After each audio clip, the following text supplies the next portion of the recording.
اعوذ باللہ من الشیطان الرجیم بسم اللہ الرحمن الرحیم وَإِذْ قُلْنَا لِلْمَلَائِكَةِ اسْجُدُوا لِآدَمَ فَسَجَدُوا إِلَّا إِبْلِيسَ أَبَى وَاسْتَكْبَرَ وَكَانَ مِنَ الْكَافِرِينَ۔ فرمایا جب ہم نے فرشتوں سے کہا کہ سجدہ کرو آدم کو، سو انہوں نے سجدہ کر لیا، لیکن ابلیس نے سجدہ نہ کیا، اس نے انکار کیا اور تکبر کیا اور وہ کافروں میں سے ہو گیا تھا۔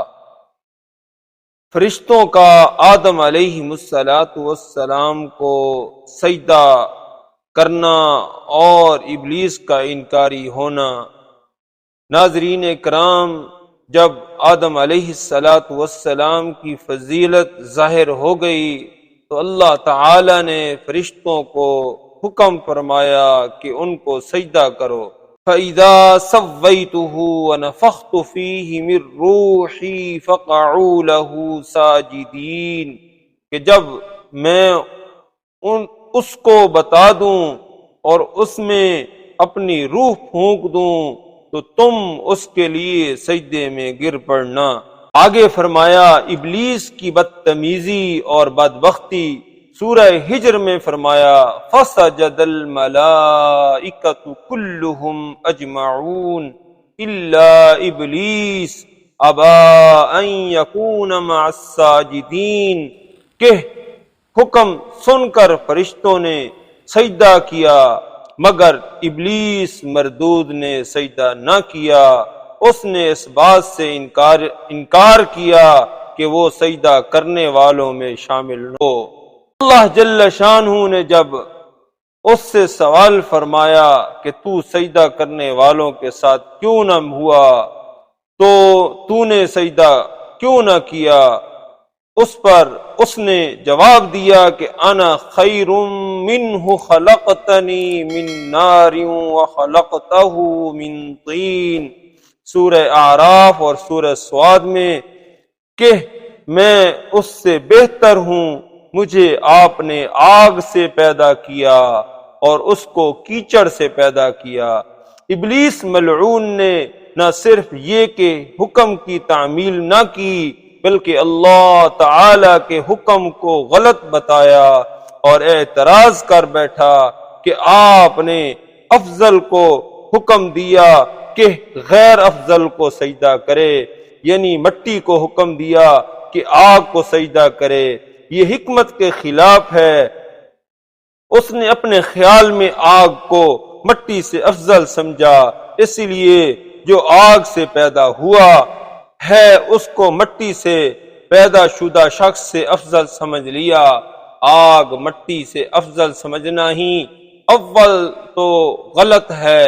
آگ میں فساد زیادہ ہے، صلاح ہے کم ہے، یعنی آگ میں مٹی میں سراپا خوبی ہے، جو نفع ہی نفع ہے، اور سب سے بڑی جو خوبی کی چیز مٹی ہے وہ تواضع اور فروتنی ہے۔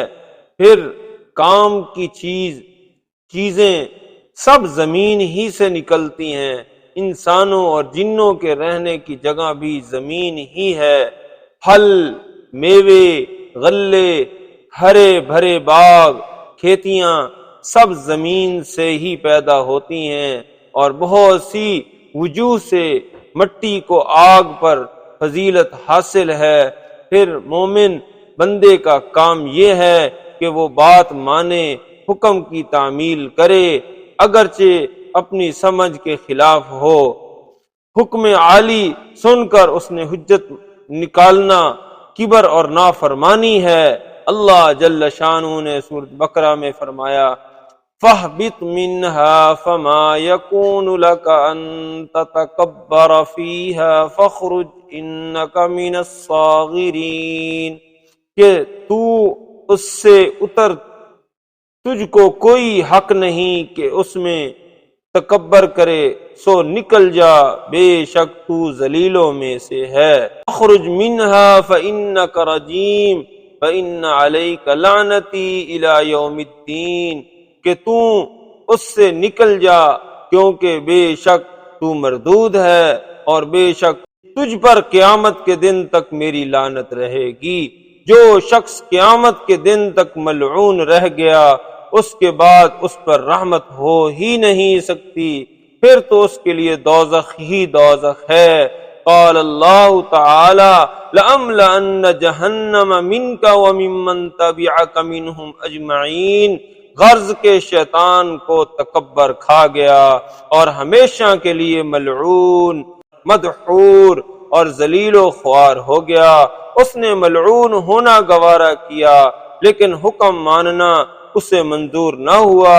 تکبر ایسی بری بلا ہے جو دنیا اور آخرت میں متکبر کا ناس کھو دیتی ہے۔ ما منعک اللہ تسجد اذ امرتک، تجھے کس چیز نے روکا اس بات سے کہ تو سجدہ نہ کرے جبکہ میں نے تجھ کو حکم دیا؟ میں اتنا تو معلوم ہوتا ہی ہے کہ ابلیس عالم بالا میں رہتا تھا، جب نافرمانی کی تو وہاں سے جانے اور نکل جانے کا حکم ہوا۔ وہاں اس کے اعمال و اشغال کیا تھے اس کے بارے میں بعض صحابہ اور تابعین سے کچھ باتیں منقول ہیں۔ آگے فرمایا کہ ابلیس کی بنی آدم سے دشمنی سورۃ طٰہٰ میں ہے کہ جب ابلیس نے سجدہ کرنے سے انکار کر دیا تو اللہ تعالی نے فرمایا یا آدم ان ھذا عدو لک ولزوجک فلا یخرجنکما من الجنۃ فتشقی۔ اے آدم، بلا شبہ یہ تیرا اور تیری بیوی کا دشمن ہے، سو یہ ہرگز تم کو جنت سے نکال نہ دے، پھر تم مصیبت میں پڑ جاؤ گے۔ ابلیس نے قسم کھا لی کہ میں آدم کی ذریت یعنی اس کی نسل کو تباہ و برباد کروں گا، اور سورۃ بنی اسرائیل میں اس طرح اللہ تعالیٰ نے فرمایا لَأَحْتَنِكَنَّ ذُرِّيَّتَهُ إِلَّا قَلِيلًا، میں ضرور اس کی ذریت کو، اس کی نسل کو اپنے قابو میں کر لوں گا بجز تھوڑے لوگوں کے۔ وآخر دعوانا الحمد للہ رب العالمین۔